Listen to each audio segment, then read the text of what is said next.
My guest today is Preston Dennett, a UFO researcher and historian who specializes in contactee experiences, meaning someone who's had a personal contact with a non-human intelligence. But where I first saw Preston was in a news clip about the Kingman, Arizona crash from 1953. Here's a short clip of that. What makes this crash so different is all the research, witness testimony, and even evidence surrounding it. The Kingman crash is definitely in the top 5. Author Preston Dennett is one of those researchers. There's just a very small handful of UFO crash retrieval reports in the United States that have that kind of verification to them. So I brought him on to talk about the Kingman crash. A gentleman who was soon to be a commander in the Army said that in 1953 a UFO did crash in Arizona. 4 bodies were recovered. He said it was 30 feet in diameter, undamaged. All the details are matching up. But what I got was more than I expected, because Preston decided to talk about his own personal experience as well with the phenomena. I've seen the craft. I saw medical evidence of her implant, of healings. You've seen this craft that she flew? I did. 100%. Did you see her flying it? No, I didn't. But I will tell you, I was taken on board, fully conscious. And yeah, there was a tall, non-human person there. She was half human, half not. I did see a Asian girl who was fully conscious, standing over the edge, looking out the window. And I walked over to talk to her, and the craft dropped down from outer. And you could look down, you could see the Earth. We're way the heck up there. And other studies he has done with other people who have had similar contactee experiences. And after my brother's, quote, sighting, this little object appeared in his arm. I took him to a doctor because you could palpate it. It was this little foreign body, like a half matchstick. When these craft come down and land, and you've got little guys coming out, and people are being pulled on board and examined, healed, and all the... No, this is ET. Hands down, no doubt. Get this. She was looking to go public, right? And so she's talking to them. They sent her to me. They said, here's a guy we want you to check out. Gave her my name. She told me this. Like, because this has happened So before. they know about you, or They know about you, Right. Patrick. they know about me. 100%. What's up, y'all? What's up, y'all? How we doing? So without further ado, here's my interview with Preston Dennett. Look who I have in the house, Preston Dennett. Thank you so much for joining us today, my man. True pleasure. Thank you. Awesome. Well, look, pretty simple, right? I saw you on a news clip. And then I looked in further. You did this interview with Richard Dolan. I did a whole video on Vetted. We connected.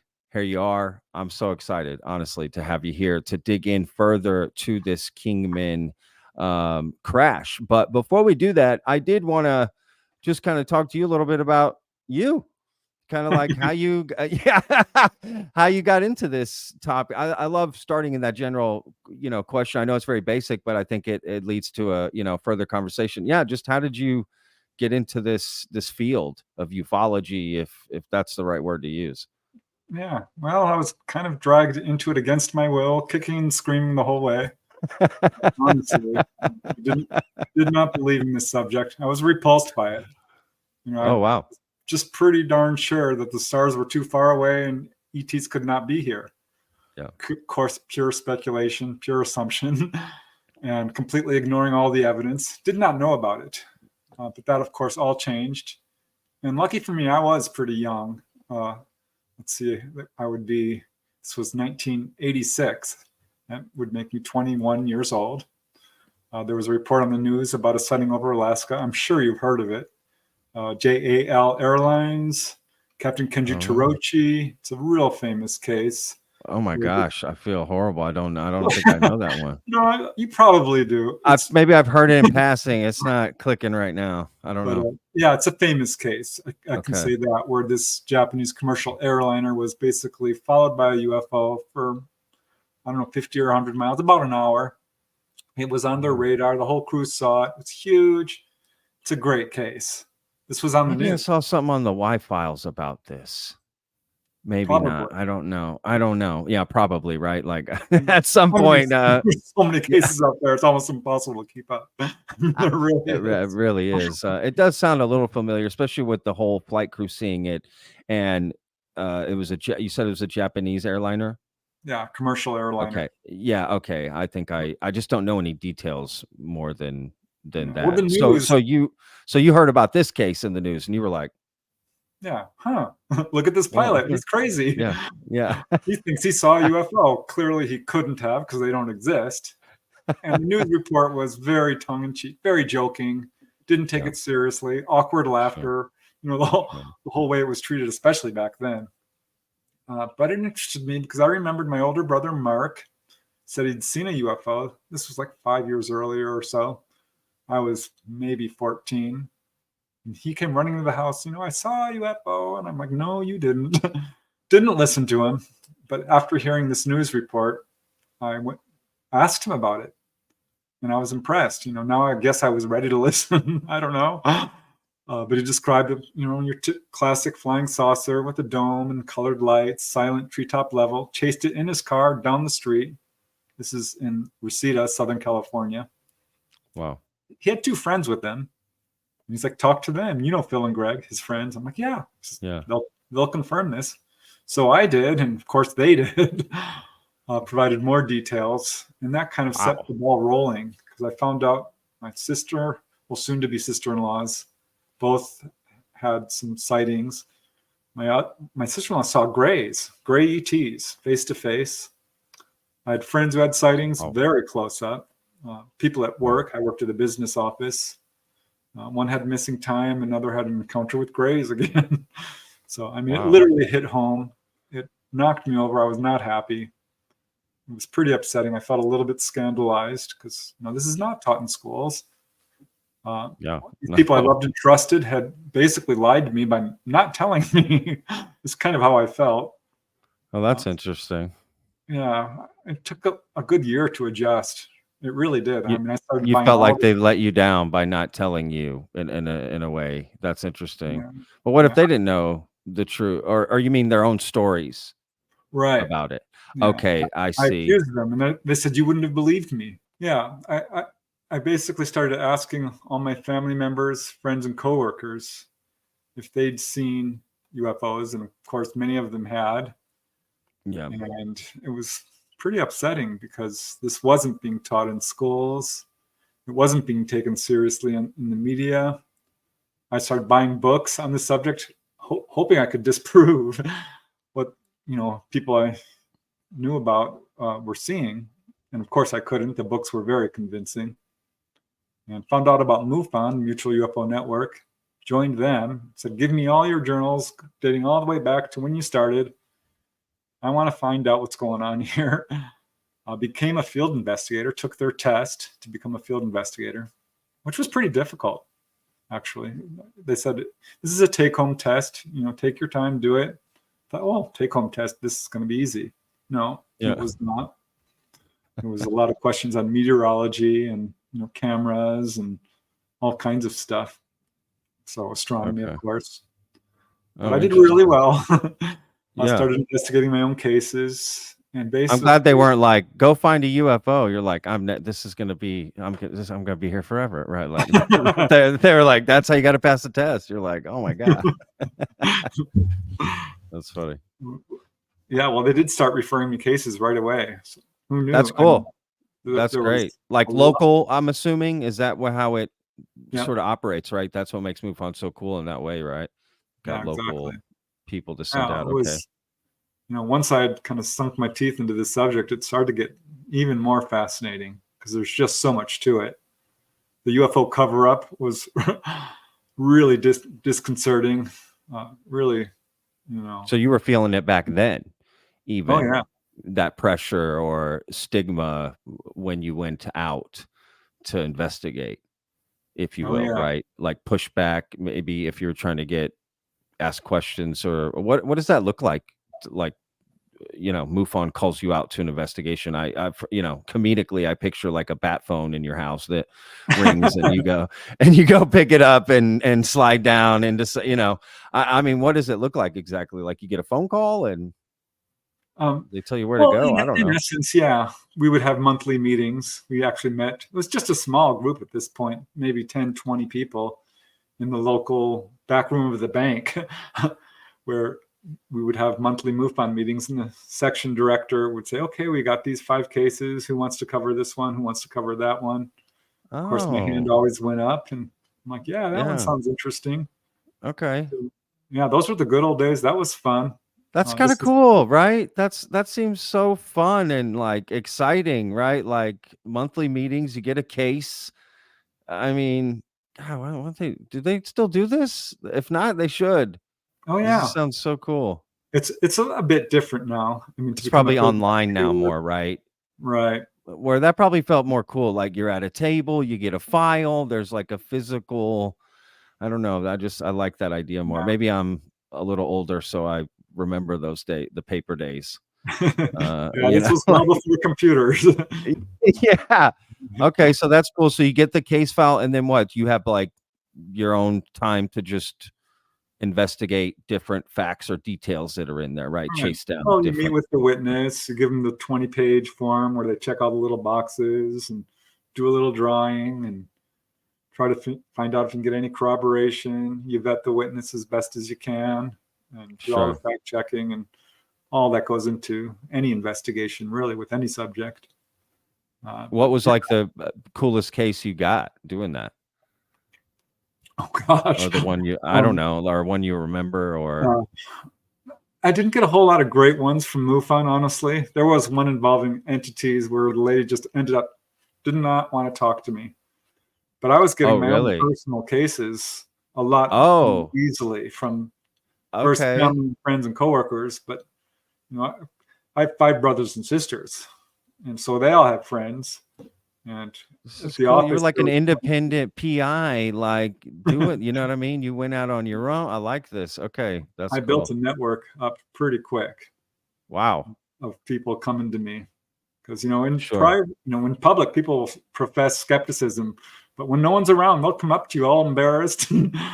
I say that all the time to my friends, because my friends aren't into this. They'll be like, "Oh, you got an alien podcast, right?" And then I'm like, "Man." And then at first I'm like, remember the story you told me? They've got their own story they've told me, and they still will rag on me. But that's it. Once you get people alone and kind of talking, they've all got a story. Everybody's got something they've heard, or a personal or a family member. Yeah. It is amazing, honestly. We had one family friend who, we'd known for years, and finally, after I was 5 or 10 years into this, he came forward with his sighting, which was just a basic anomalous light. But clearly anomalous, because this thing zoomed across the sky, stopped, turned at a right angle. It's darting all over the place. Oh, wow. Nothing that we can do. Oh, yeah. He's like, yeah, I guess I did see a UFO. Because he himself, like many witnesses, goes through a whole process of trying to explain this away, or even ignoring it and just not thinking about it. That's a good point. The 5 steps of what acknowledging a UFO sighting, right? Denial, right? Like there's different part, right? Like that's grief, yeah, bargaining, and yeah. Wow, I mean, you're not wrong though. You're not wrong. It was a real adjustment for myself, and I hadn't even seen anything at this point. I was just finding out it was real, and I researched heavily for 10 years before I put out my first book. 1996 about healing cases, but people healing other people, is that what you mean? Or no, people being taken on board, being healed by ETs, or having a beam of light come down on them and they're healed of a flesh wound, perhaps, or nearsightedness, or rheumatism, or what have you, paralysis. It's surprising, like student debt. That would be nice. Could they erase that? We've yet to find a case of that, but yeah. Knowing how strange this field is, now I'm on a mission. I'll find it. Right? You never know. This guy's like, yeah, they erased my debt. This is amazing. That's funny. No, that's interesting. What a fascinating beginning to start, like your first book, right? Typically, people will maybe stick in a more general area and kind of get maybe more, zeroed in on things as they went. Like, what attracted you to make your first book about that in particular? It was just pure happenstance, really, because I was expecting to write an article. I had just interviewed this lady who was having full-on experiences. I mean, pretty much as extensive as they get in terms of being taken on board and hybrid babies, the whole deal. Yeah, It was a lot to take in. But she sure. described how she had been diagnosed with a cyst in her fallopian tubes and was going to have surgery. It was fully documented. And the day before surgery, she had a visitation, went to the surgery. They couldn't find the cyst. They found evidence that she had been operated on. So it was clearly a healing. Certainly, that's how she interpreted it.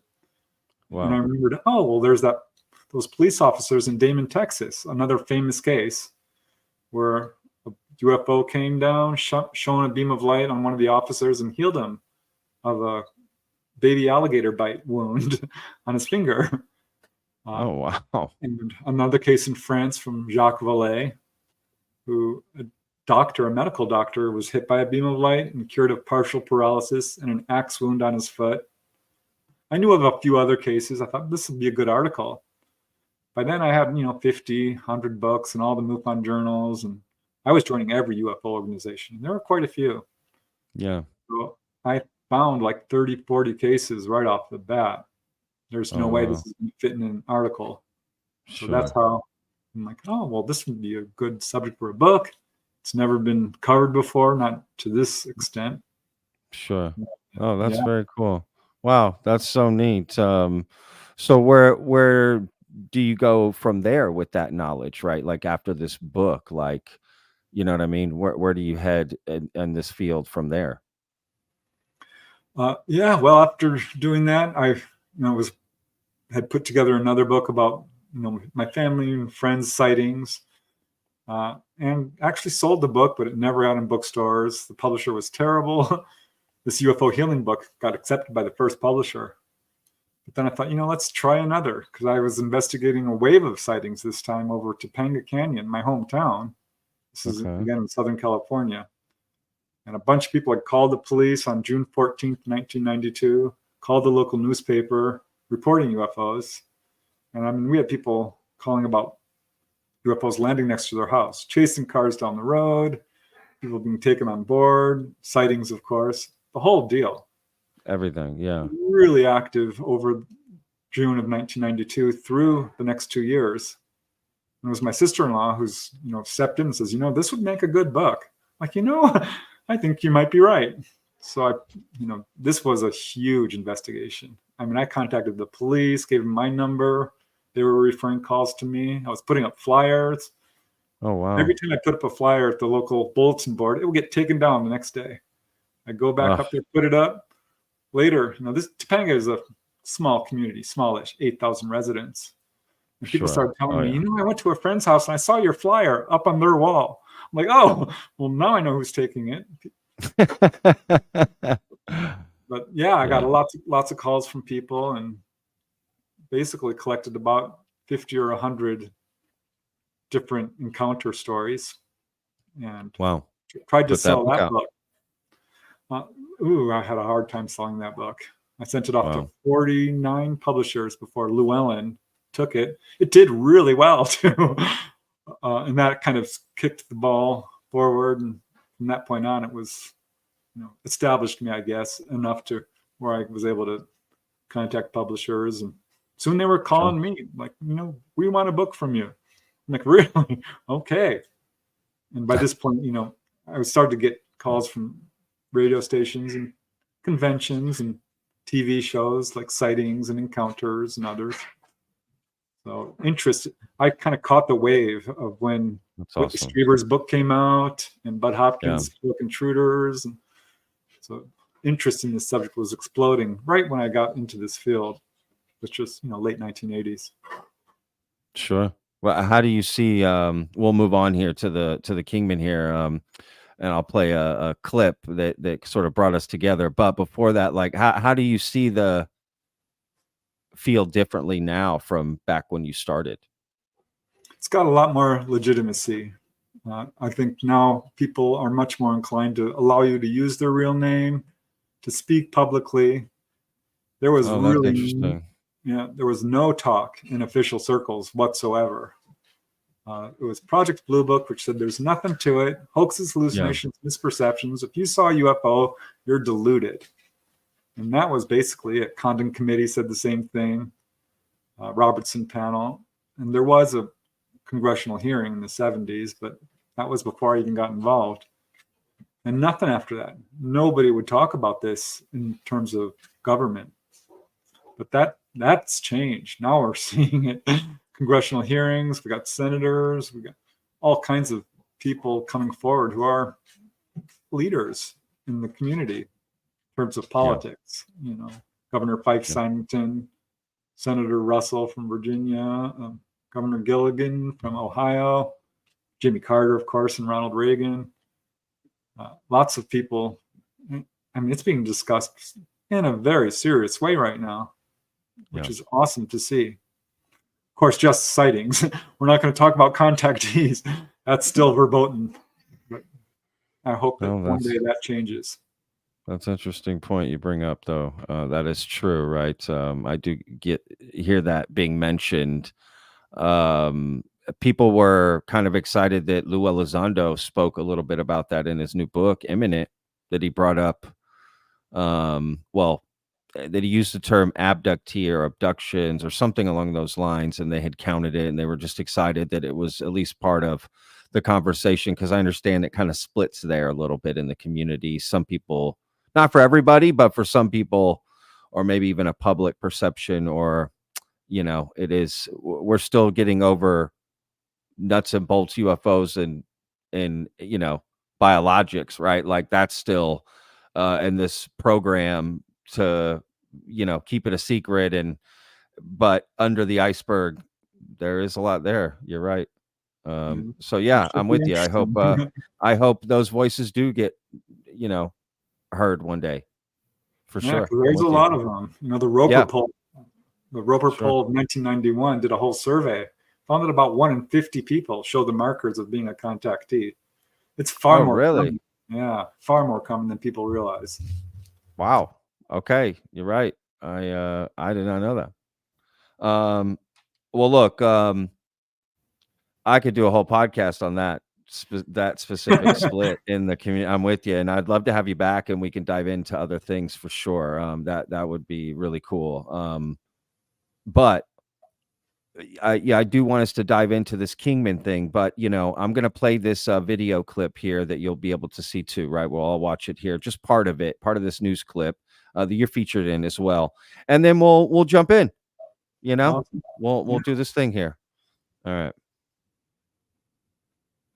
They came from the sky, crashing down in the desert in an aircraft not from this world, according to UFO researchers. I have heard rumors about it, yes. A familiar story for those living here. I've had 2 sightings myself of UFO craft. Because I want to go with them. Others think it's just that, a story. I'm not a believer. But self-proclaimed experts and researchers on the matter say what makes this crash so different is all the research, witness testimony, and even evidence surrounding it. The Kingman crash is definitely in the top 5. Author Preston Dennett is one of those researchers. There's just a very small handful of UFO crash retrieval reports in the United States that have that kind of verification to them. So we decided to find that information ourselves.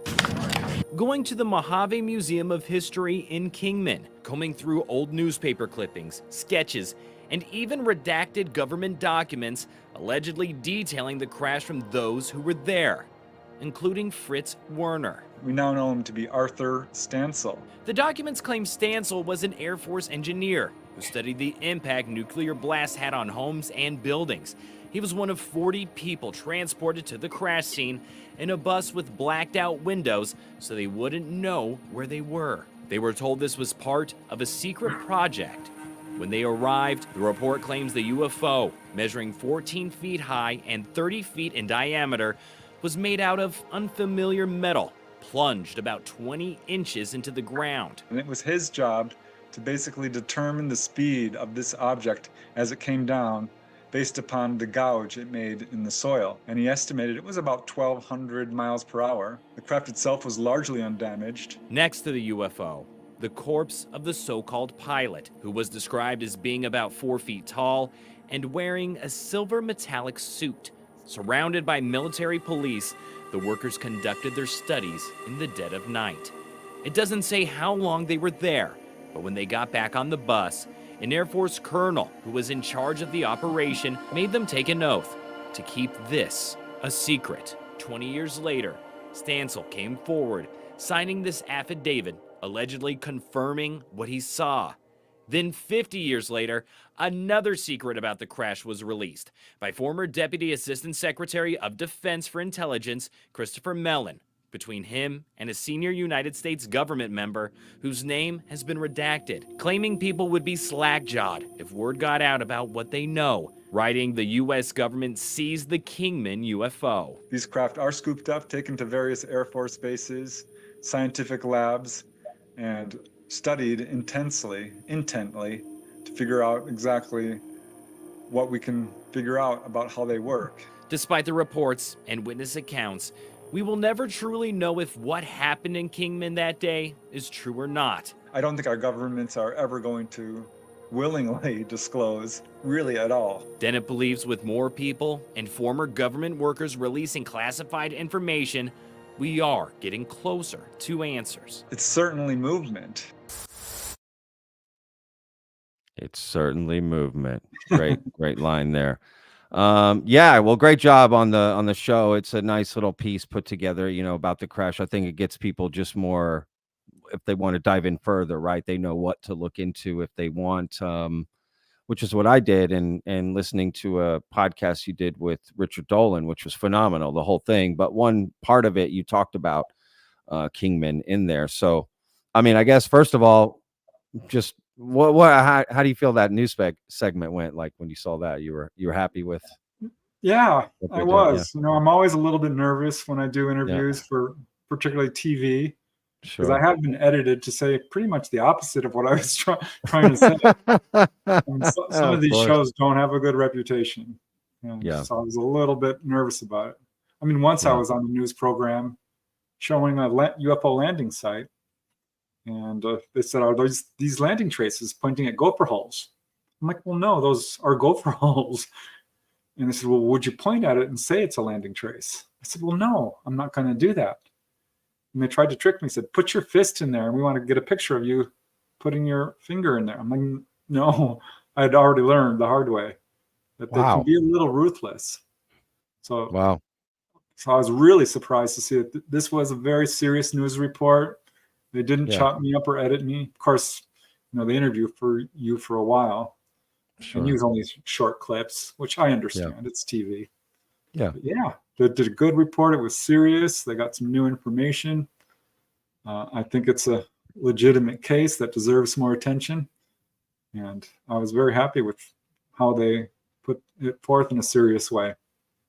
Yeah, absolutely. I mean, to be honest, like I tried to search there's stuff out there, but there's not as much as you would think out there about this case, but it is fascinating when you think about it. So look, if you don't mind, could you just give us like the basic story here, right? Like for someone who doesn't know anything about, this story at all, or maybe not even UFOs, like what would you tell them about this story?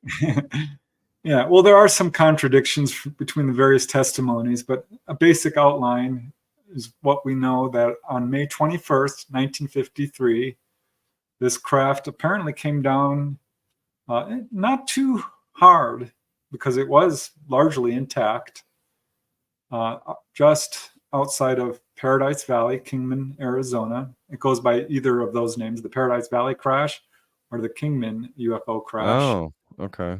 And there are several independent reports of this that have come through, throughout the years of this. We're building up a more complete story. But apparently it was, 30-foot craft, your standard flying saucer, silver metallic, left a gouge in the earth there.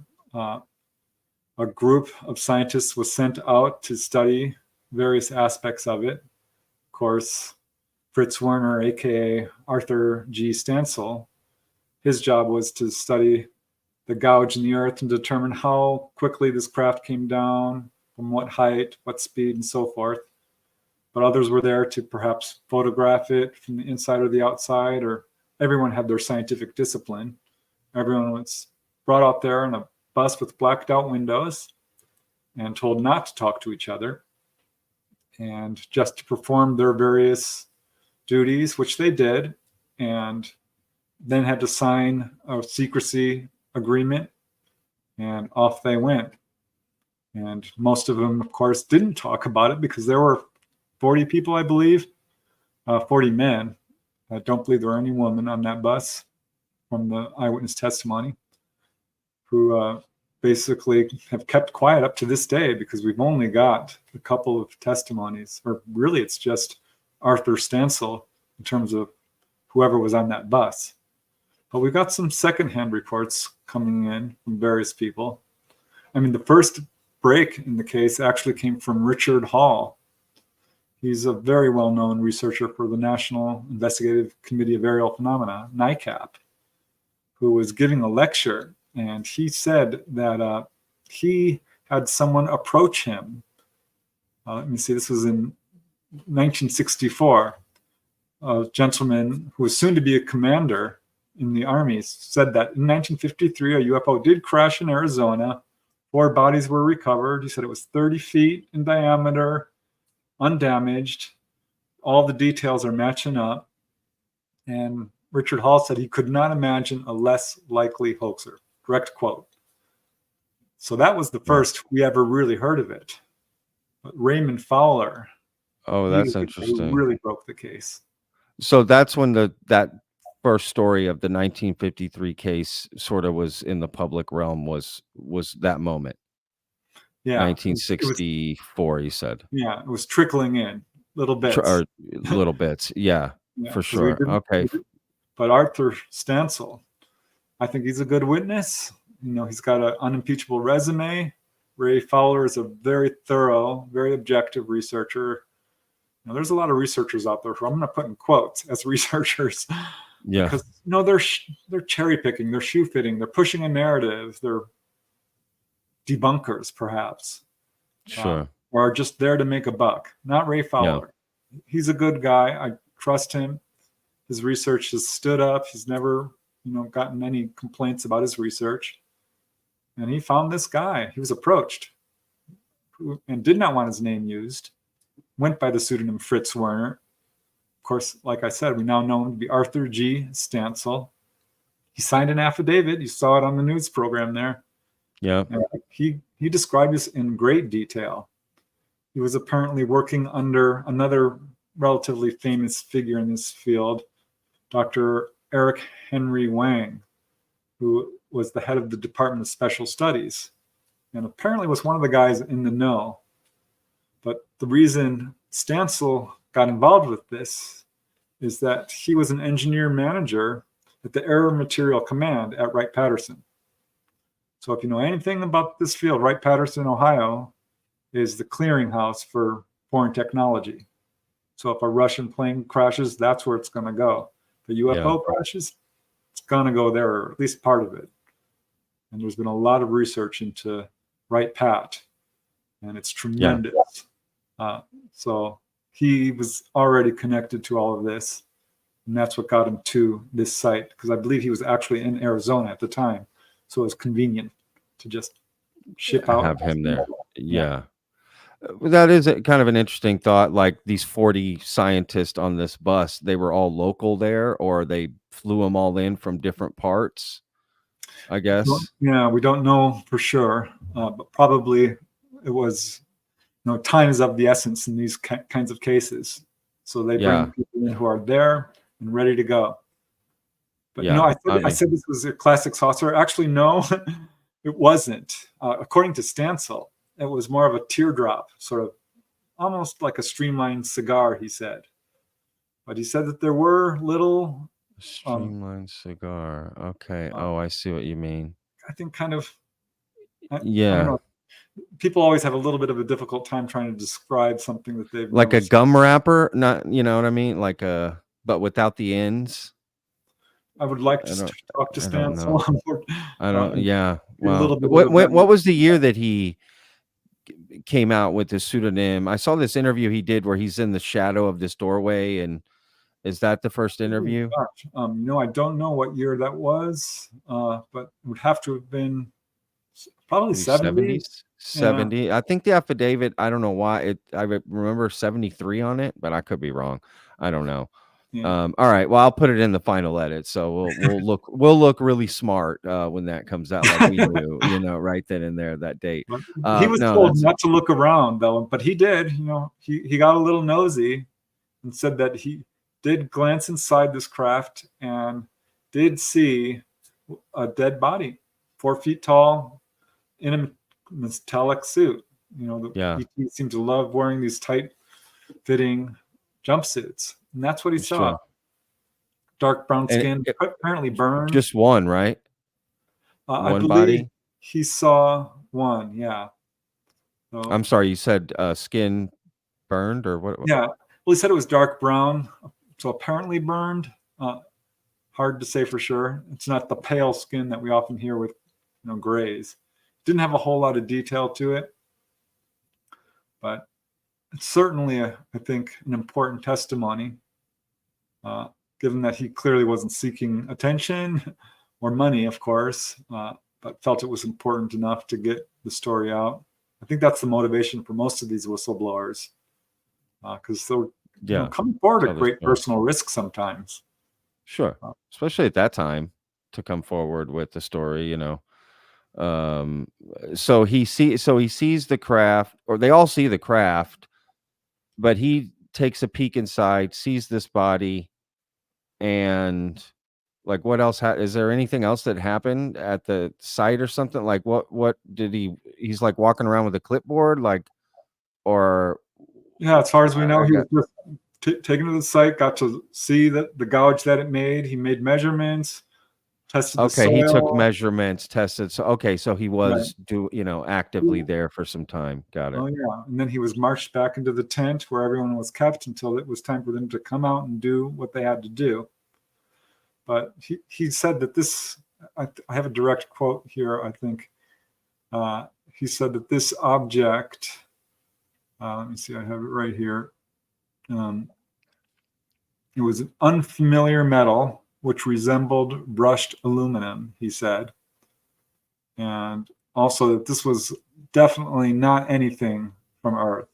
He was absolutely convinced of that. As he says, the object was not built by anything obviously that we know about on Earth. So, I mean, I think once he saw the alien, that was pretty convincing at that point, right? Like, the UFO doesn't even matter at that point. You see the body. Dead giveaway. A dead giveaway. Yeah, it's a dead giveaway.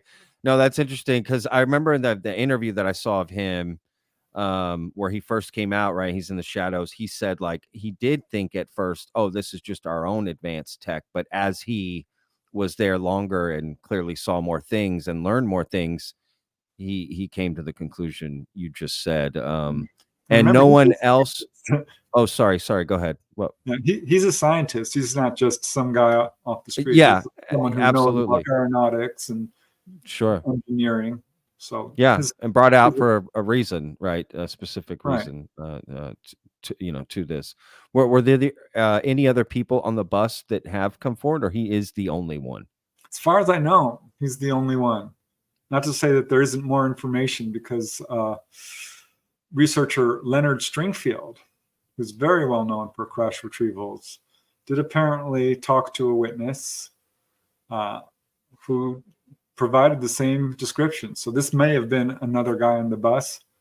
Leonard Stringfield is another really well-respected researcher, very thorough, got drawn into the whole UFO crash retrieval subject pretty early on, and became sort of the go-to guy for crash retrieval reports. And his witness was there to analyze the metal and spent 2 days at the site. Oh, wow. And after doing all his tests, he concluded that this was not anything constructed on Earth. So that was, I think he talked to another witness as well. So they kept this UFO in the ground for more than 2 days, apparently, right? If they're all at this site. Oh, that's so fascinating that they didn't. I guess this is new, these sort of crash retrievals at this point, right? Roswell had just happened less than a decade before that. Who knows? Before, Yeah, there's the New Mexico the crash Aztec. sites too. Yeah, Aztec and the I don't know if that's the same one like Diana Pasulka went to with Gary Nolan. I'm not sure if you're familiar with that particular crash site that they've gone to or not. There's been quite a few more, I think, than most people realize, because they were dropping down Yeah. pretty fast. Yeah, there was that's interesting. What 1941, Cape you know that Girardeau. for sure. What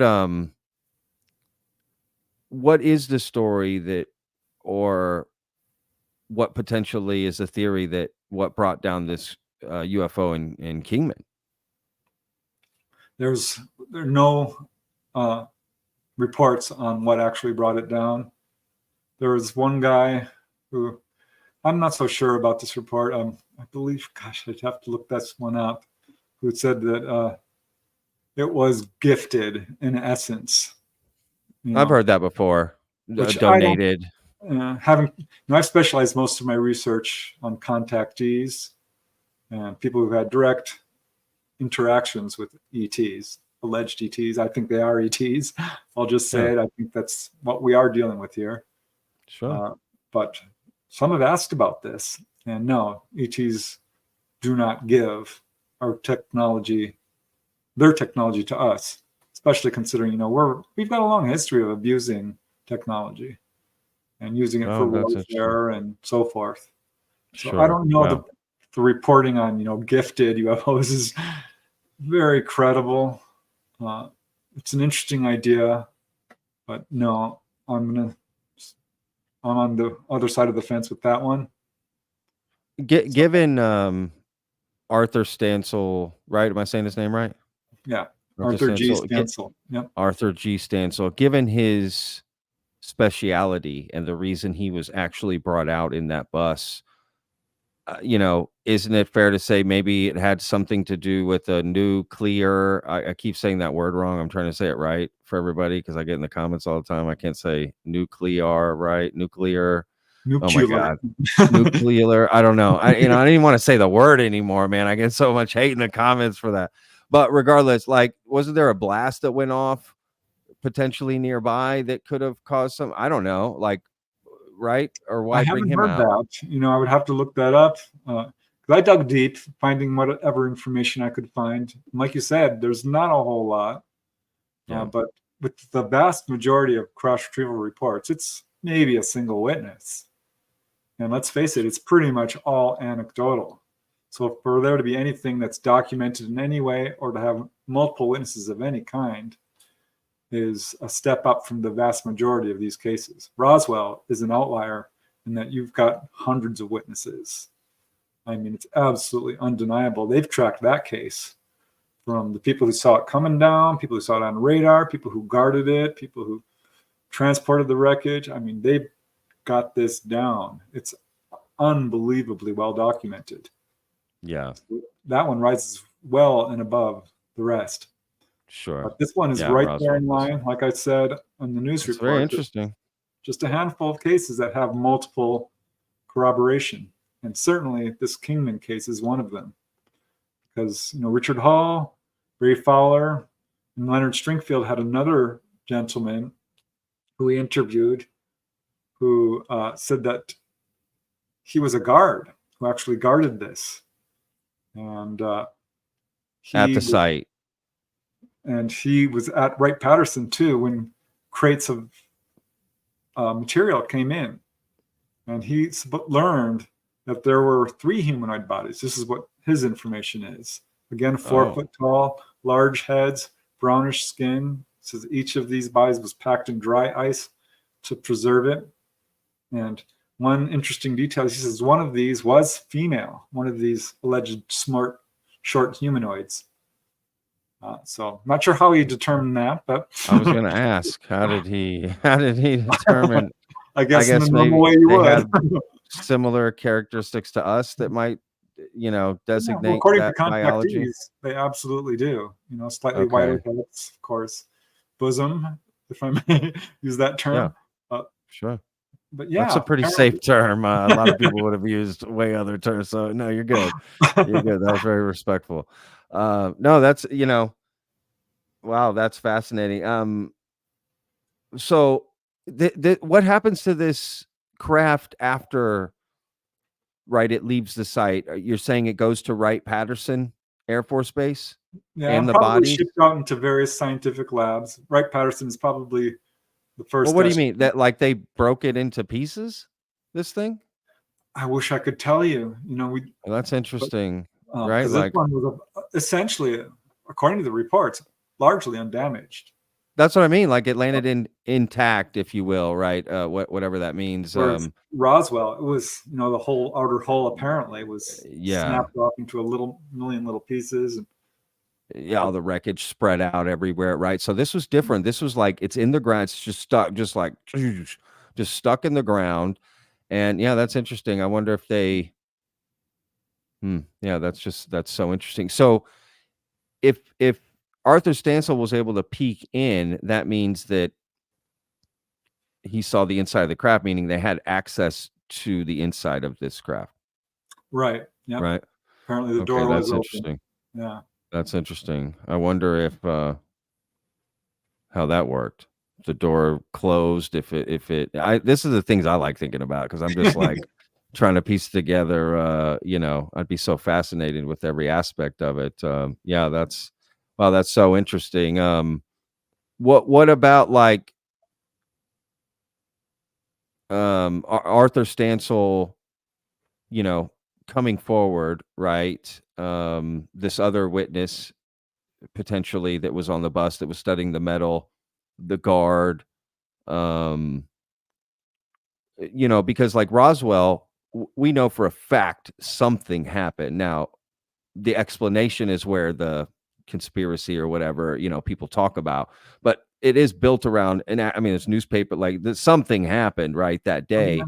But with Kingman, there is no like base event, right? Like it's really in the 60s, these pieces come out like that you talked about, that gentleman, right? Like, so, right. Am I right? Or is there evidence of something specific that day that happened that's in the news or clippings or something? Well, apparently, yeah, as you saw in the news report, they do have some documentation that something went down, but this did not reach any press reports in terms of any publicity. Yeah, it's all post documents, right? A post that date, that looking back that something happened. And if you look into the subject, usually there is no paper trail left on any of this stuff. Well, that's a good point. So it's surprising to see anything at all. Sure. And of course, as we know, intelligence agencies are notoriously compartmentalized, and they're the ones who are essentially behind all of the cover-up, I think. The highest levels of the military and the intelligence agencies, and to a certain extent, the military-industrial complex. It's privatized to a certain degree, which allows, to bypass a lot of the legal stuff that's preventing us from finding out about what's going on. Freedom of Information Act doesn't apply to private corporations. So this stuff is being reverse engineered.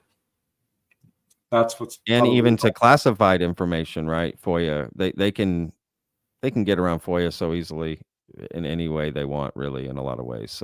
Yeah, in fact, Leonard Springfield's witness asked his superiors if he could leave a written statement about what he saw to be released upon his death. The request was denied. So, oh wow, he went to his grave, as I think most of these people who are involved in crash retrievals go. Never talking, because if you talk to, if you dig into this whole aspect, these people are threatened, and some have lost their lives. I mean, there's some interesting suspicious deaths associated with the Roswell case, and Leonard Springfield has a number of cases where people lost their lives after going public with information, and were threatened, and then just suffered ramifications. Sure. I mean, it goes beyond just crash retrievals too. There was Professor Robert Jacobs, who apparently saw a UFO. He was photographing at Vandenberg Air Force Base when a UFO appeared next to a missile, and he had the photo, the film footage of it. And his Major Mansman was there. He verified it on his deathbed. Major Mansman did. But Robert Jacobs was severely threatened, ridiculed. His mailbox was blown up. He was followed, surveilled. He just, he didn't have the film itself. He was just a witness to it. He knew about solid evidence. And just knowing about evidence apparently is enough to get you in trouble. So I understand why we haven't heard from the 40 other people on that bus, or at least 37 if a couple of those were in fact on that bus. Have you heard of Dan Burrish before? Yeah. What about his story? Isn't it, I don't know too much, but I was on a live stream with another guy named Clint from Night Shift, another podcast, and he's been looking into Dan Burrish, and I went on and we talked about it. And I think, if I'm not mistaken, and correct me if I'm wrong, if you know, like, isn't the alien body J-Rod that Dan Burrish worked on from the Kingman crash? Oh gosh, he may have said that. I don't know. I'm on the fence about some of these testimonies, honestly, because I haven't been able to talk to Dan Burrish personally. Yeah, sure. Some of the things he says don't match up with what I've learned from contactees directly. I don't know. There's a lot of misinformation, disinformation in this field. And when I start hearing a lot of this stuff, I kind of put it there on the back burner. I'm just instinctively distrustworthy of anything coming from government sources in general, because their history on this subject is heinous. I mean, it's terrible. Heinous is a good word, I think, to describe it, because they are demonstrably untruthful. So I don't know. I don't know about J-Rod and all of that. I guess time will reveal the truth eventually, but I think we're getting enough bits of information on the Kingman case to say that it did take place. Because I did find another tiny little nugget, which was pretty interesting, from a lady by the name of Judy Wolcott, who her husband says that he told her that he was among the first people at this crash site. He was at the control tower at Kingman Airport when apparently this object was tracked coming in on radar, lost from their scopes. A moment later, there was a huge flash of light. So Judy Wolcott's husband and another group of men piled into their Jeeps and drove to this object and found it. And they were the first there on the site. Didn't see any bodies, didn't see any damage to the craft. Were about to examine it more closely when the military showed up and ordered them off the site. And he was taken back to the base with the other guys, told not to talk about it. Nothing happened. He did hear from other witnesses that they did see bodies. And he didn't talk about it for years, but he got sent off to Vietnam and wrote a letter to his wife describing all these details. 1 week later, was killed in action in Vietnam. So that's, I don't know, synchronistic or coincidental, or hopefully not nefarious. We don't know, but it's another little piece of, again, anecdotal, sure. But still, once you start these testimonies begin to add up, where there's interesting. Fire, Sure. So this guy's in Vietnam, probably. I mean, for those that don't know, that was a horrifically brutal war, like just brutal, right? Just very deep in the junk. Just the stories that come out of there are insane. And maybe he was in a foxhole, right, with his buddies, and just thought, I'm not going to make it out of here. I'm getting the last. I'm telling this story before I go. Now that's so fascinating. So he's there before the military's even there. He's literally one of the first people on. I wonder what this flash of light was. That's kind of interesting to hear, because if it lands and it's right when it crashed, did it make a flashlight, or did the flash of light is what caused it to crash? Right, this whatever that flash of light was. That's interesting. I don't Yeah, know. I don't know. Yeah, Hard to that's cool. say. That's so interesting to think about. You Definitely know, makes you wonder. Yeah. yeah, yeah, absolutely, of course.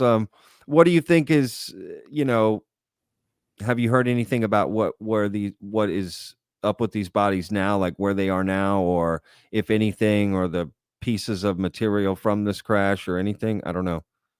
Yeah, as far as we know, shipped to Wright-Patterson Air Force Right, Base. Patterson. Now, researcher Linda Moulton Howe has a little interesting bit of information. She's pretty well known in this field.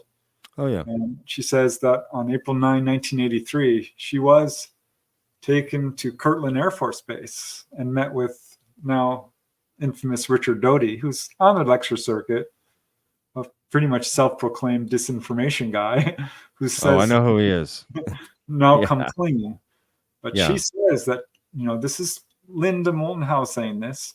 She was shown a document, which was a briefing for the President of the United States on the subject of aerial craft. And she read this document, and it listed several crash retrievals, including Roswell, Aztec, and she says it also mentioned Kingman, Arizona. So it's another little piece of information. I don't know how. Because it's not that well known then, right? Like it's kind of known, but not that well known. Yeah, well, back then it wasn't really. That's what I mean. Back Yeah. then, like, so that's kind of interesting. Although, I mean, if Rick Doty's showing this document, if I remember correctly, from Mirageman, I don't know about that, but Yeah. Okay, well, that's interesting. She's a sweet lady. I have nothing but respect for her. To be honest with you, a strong woman, still going at it. Been in this field a long time. Yeah, I've been in this field a long time. I got nothing but respect for her. That is for sure. Okay. Yeah, Well, there's this is another interesting. whistleblower, Bill Uhouse, who I actually had the Okay. good fortune to meet once when he came to Southern California and gave a lecture. And I have to tell you, he seemed very sincere and honest, certainly a nice man. And he's the one who said that this craft was essentially set down undamaged and given. I don't know. Given. I am skeptical of that. Sure. And he said this was actually not too far from an air base, a now defunct Army air base. And he said that the first people who went inside this craft became very nauseous and disoriented. They had to exit the craft and came out with basically missing time, could not remember what had happened inside. And he said, this is his report, that it was transferred to Area 51. So here's where we start to get contradictions. And sure. And they said it, according to him, it sat there and they were not sure what to do with it, had it out there on the open in the tarmac for almost a year, afraid to really go inside of it. I don't know. They left it at the end of a tarmac. That sounds crazy, I'm not right? sure if it's out there in the open or what's going on here. Right, like, guys, don't worry about that UFO over there. It's yeah.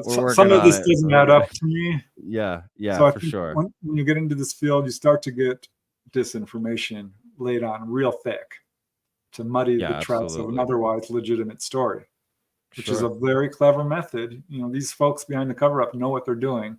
Give a little bit of truth and layer it with stuff that makes zero sense, so that people can, absolutely discount this story. It's that when you go to old school fairs, right, and they'd have that room or rooms of mirrors, and you didn't know, right, there's one real all mirrors, yep. person, but it's all mirrors, right? The Hall of Mirrors, right?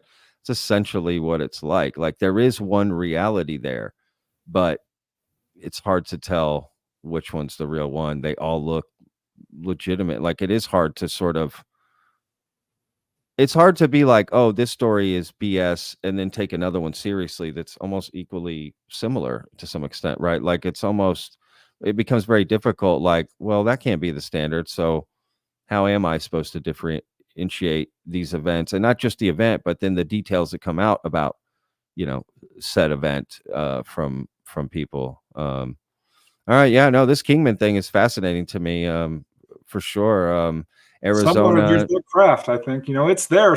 I don't know where yeah, it is, but like the sure, Roswell have this craft, and crowd. others. Another really well verified one is, of course, the Kecksburg, Pennsylvania, 1965 case.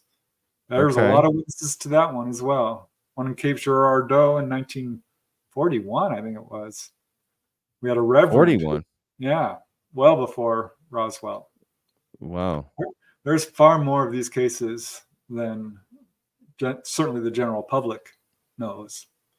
And Oh, again, largely absolutely. anecdotal. It's kind of ironic to me because here we have the best evidence. I mean, it's conclusive. All bets are off. Smoking gun. We know what this is. It's ET. Here's the bodies. But we don't have access to it. It's almost entirely anecdotal. So there's kind of a weird enigma, ironic sort of look at this because, gosh, here's the information that would, all bets are off. We just can't get to it. Sure. No, absolutely. What do you feel like? Do you feel the United States government is in possession of like live beings from other crashes? Not Perhaps necessarily Kingman. for a few moments, because there are reports of ETs who are still, living and breathing, but I don't think for long. I don't think that they have them in captivity. While there are a few reports of this, I don't know. This again isn't really my area of expertise, but I wrote Sure. UFOs over Arizona, which was followed up. I'd written UFOs over California. There were some crash retrieval reports there. New Mexico, New York. I did Nevada as well, and Colorado, because this subject wasn't being treated seriously. I wanted sort of a history book style documentation of activity going on Sure. in one state. And I was surprised to find a lot of reports of these, quote, crash retrievals. So What I think we do have them. 100% we have them. And disclosure, citizen beings? to my end, the end game of all of this is show us the Roswell craft in a museum where we can touch it. Until then, the public is not going to take this seriously. I Yeah. just don't know if that's ever going to happen. Sure. They're trying, right? A lot of people are trying to get that out to some extent. There's always these talks of this crash from 1953, 1960, 70. That. What's the most recent UFO crash you know about? Oh gosh, about 5 years ago, I think there was a pretty solid report in terms of number of witnesses down in Brazil, and that was flashed in the news very briefly. Gosh, what was it? 2015? No, I'm guessing 2017. Sure. Oh, okay. Oh, really? Yeah. Oh, And, wow. Okay. and I kept my eye on it, and of course, nothing. Nothing's come out. Okay. So that's like the most recent crash, that you've heard of. Right. So there's been no big one like Kingman or Roswell recently. No. I mean, there very well may have been. I'm They not just aware of learn it. how to cover it up better now. Yeah, I or think something like Roswell that. taught them quite a bit. That's interesting. And that's been the policy ever since then. Really ruthless cover up. They've got a whole program that apparently they follow when something comes down like this. Yeah. Well, that is a good point, right? They learn from their mistakes essentially and develop these programs specifically designed to, right, deal with this issue. So it would make sense that the knowledge of these crashes is less known, clearly, just because they got better at what they do and covering it up. And there does seem to be some sort of controlled leaking of information as well. There was Sure. another guy, Robert Carr from Florida, a linguistics expert, who was talking very early about UFO crashes. And I wonder about him. He's pretty well known in the UFO crash field, or among researchers who specialize in this. And he also mentioned the Kingman crash as well, very early on. Okay. He's an expert in nonverbal communication. So I guess that's what brought him into the whole telepathic type communication that we so often hear with ETs. Got it. So he was Sure. apparently in the know about all this and did talk about this in various interviews. And it looks like he About was Kingman. That's interesting. yeah. So is there a telepathy connection with Kingman? I don't know. I think all he really said was that there was a crash in Arizona, and that the predators had come and chewed on the bodies a little bit. Oh, gee. Something like that, which is Wha- contradictory to what some of the other people have said. So Wow. I don't know. This is why research, and particularly this aspect of ufology, is so difficult, Sure. because you have the government really covering up this information, and some of these leaks coming, which are probably partly disinformation. Frankly, I suspect that that's what they do. I mean, remember the alien autopsy footage, which has now been largely debunked and panned, but in its essence is essentially true. I mean, this did happen. So It's a dramatization of an actual event, right? Is what you're getting at. Yeah. Essentially, I mean, exactly what they're showing probably did happen, very much like that. They can say, well, look, that's all a hoax. That was debunked. No need to look at that anymore. When in fact, that's exactly what happened. That's interesting. It's, again, the very clever disinformation technique. Put in a little bit of truth there and just layer it with lies. When you hear like the Kingman crash, it had these 4-foot tall bodies, dark brown, metallic suits, right? Over the years doing your studies, and clearly you've dealt with contactees a lot, which, by the way, I want to put a pin in this because I do want to ask you if you've had your own experience, but after this next question, but like how many species have you heard about that there are of NHI, right? Of alien species? It's kind of a trick question, because I think we all hear about grays, the short little guys, some probably AI, biological androids, of course, taller grays, medium, even real tall, and human looking. So praying mantis, little blue beings, we got tall whites. So it looks like there's quite a variation, because talking to a lot of contactees, I hear absolutely unique descriptions sometimes of, an 8, 9, 10, even 10 feet tall humanoids, strange humanoids of various descriptions. But I can tell you that contactees that I've talked to have had real strong communication with ETs and asked about this, and have been told this is one of the most common messages that an ET will give a contactee, is that we are you, you are us, we are one, we share a common heritage. Some variation of that. We all have genetics. That's interesting. That's interesting. Looking at this field, if you look into the reports of humanoids and onboard experiences, almost everybody describes a humanoid. 99.9% people are describing someone with 2 eyes. It might be a real small nose, but a nose, a mouth, a head, 2 arms, bipedal, oxygen breathing. So, and the fact that, the so-called grays, so many reports of hybrid babies. We're calling them hybrids, but are they? Essentially, we all share. This is what I've learned. This is based on my research and certainly what I've read and other researchers. We are all basically what we would call the same species, but different ancestries. I'm not hard to say for sure, because it's so easy to move into the realm of speculation, but this is where the research is certainly pointing towards. And the fact that some look just like us, I mean, that really argues for a much closer relationship than you might think. So I'm not sure I'm prepared to say, oh, there's 40 or 50 or 90 or 100 different species. But it is a big, wide universe out there. And I think that they probably are related to us in some way. And if you want to call them another, we're run one race here on this planet. Let me rephrase that. We are one race here on this planet. People are like, they're different races. No, we're all humans. Every darn one of us, no matter what color our skin is or shape of our eyes or so forth.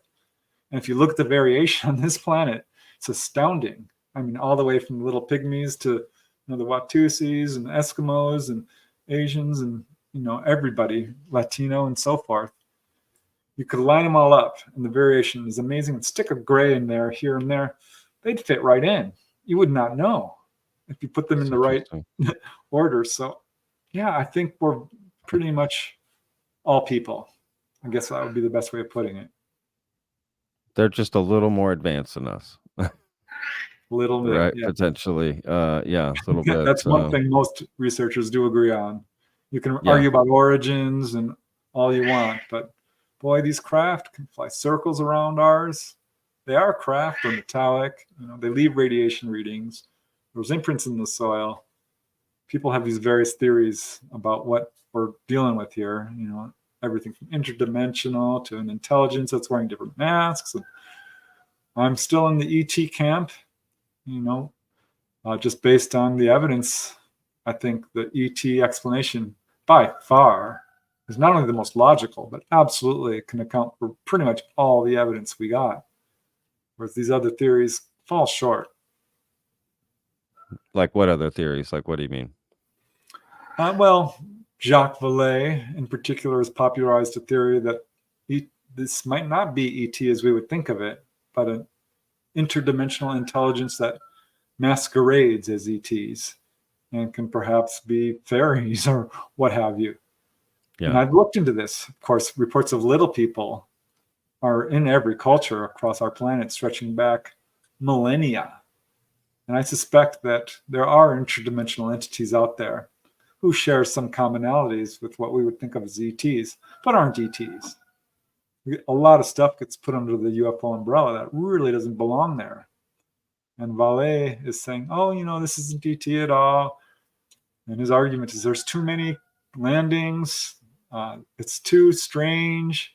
It's partly symbolic at times. And it's a largely speculative argument, which does not at all explain the mechanics of how a craft can appear out of basically thin air is what he's saying. And that's really tied into our own belief system. It's a very anthropocentric theory, which historically speaking doesn't work out that well. Whenever we put ourselves at the center of the universe, we find out, no, perhaps we aren't. So that's one of the theories, an interdimensional intelligence of some kind. Definitely heard that. Time traveling, crypto terrestrials. I guess that could still fit into your theory, right? They've been here the whole time. Them from being ETs, really. Yeah. I mean, we're all interdimensional, aren't we? I mean, sure. If you look into that, we basically do survive death. Because I ended up having to study the paranormal as well, because it kept coming up. Sure. Ghosts and out-of-body experiences, and of course, Bigfoot reared its ugly head at some point. And I went down that road, right into that rabbit hole. So there's layers and layers to this, which I think every researcher at some point should look into, because it is connected. But is this, demonic? I don't think so. I looked into that. Demons do exist, I think. Follows a pretty set pattern how they manifest. It's a haunting of a dark spirit. Yeah. But people have latched onto that explanation and kind of moved it into the ET realm. And I don't think it's warranted. The evidence does not show this. My assessment, I'm not going to, everyone's got their own theories and research, of course. But I sure just wish we could come to a consensus and get a bottom baseline of knowledge and say, well, we agree on this. Let's move this forward. Yeah. To what we actually agree on, instead of all this infighting and confusion and disinformation and fear. And it's exhausting at times. Yeah. Oh man, I couldn't agree more. To be honest with you, yes, I think we would all like a baseline to start with for sure. Look, you wrote this great book that you sent me on PDF. What was it called again? UFOs in Arizona, or am I getting that wrong? UFOs over Arizona. UFOs over Arizona. Because I not with this Kingman, it's in Arizona, but recently on Vetted here, we with the help of the vetted community and members of my Discord, we made this video about the Phoenix Lights and looked into it and whatever. And that was a lot of fun. But so I'm just curious what your thoughts are on the Phoenix Lights as a whole, like what you think about that case. I love it. There's Yeah. a huge mass sighting, so many people. It's sort of recent in a lot of what, like I was alive, I was in high school at the time, like it was very I remember it. Yeah. momentous. Yeah, it's I think one of the most widely viewed single UFO events in modern history, certainly. There Yeah. was the Fatima incident in 1913 or 17 in Portugal, which was very widely viewed, but that's quite some time ago. And this is, like you said, recent. And I've talked to firsthand witnesses. Kurt Russell, a very famous witness. I didn't talk to him, but he saw stuff. And Yeah. I've talked to some firsthand witnesses who were there, and it stopped traffic in the streets, baseball games, everyone's looking up. Frances Barwood, the city councilwoman, was really the only person in government at all who took this seriously and started investigating it, much to her downfall, unfortunately. Yeah. But yeah, an amazing event involving what apparently a very large V-shaped craft, quite large, depending on who you talk to, but certainly not the only. I mean, this was apparently numerous craft on that night, 3 or 4, a couple of events where it just did a U-turn over Phoenix. But reports were coming into Newfork from other states, and they tracked it basically down to Arizona.